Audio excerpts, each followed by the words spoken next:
Hello everyone, this is Eric Opong from Boomi Support. In this video, we are going to look at how to create a custom player to render your flow. By creating a custom player, you have the ability to add styles to your flow, banners, images, text alignment, and everything else. And the player itself is based on HTML5, so therefore you have a flexibility to do a lot of things. First, I'll show you how my flow looks like, and then we go on to create a custom player. So this is a simple flow, and as you can see, it's just plain, no background, nothing else.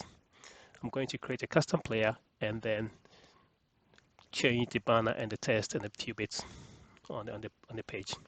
To create a custom player, you click on the Players tab on the left, you click on New, you give it a name, and then you select the player that will be based on. So in this case, my player is based on the default player, which comes with Flow.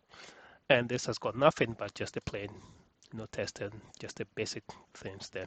So I'll go ahead and add some styling to it, and then I'll use that styling that I put in the player to style my page or to style my flow. As you can see, there is already a style section in here. I'm just going to add a style to it. I'm not going to have it referenced from a different source. So I'm just going to include a couple of classes, just a banner to decorate the text and the inputs so that I have in my flow.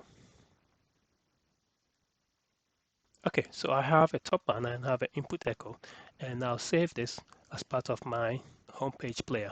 Now I go to my flow, and then I just go to the page that I want to add the styles to, and I select the company that I want to add a style to. So for this, I want to add something like change the background of this and everything else. So what I'll do is I will just input there the CSS class name there, save it.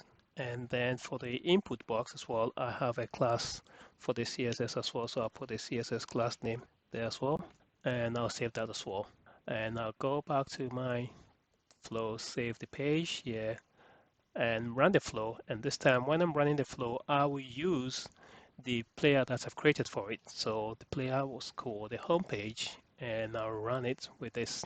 There you see I have a different background and another background on the text box compared to when I ran the flow the first time with it.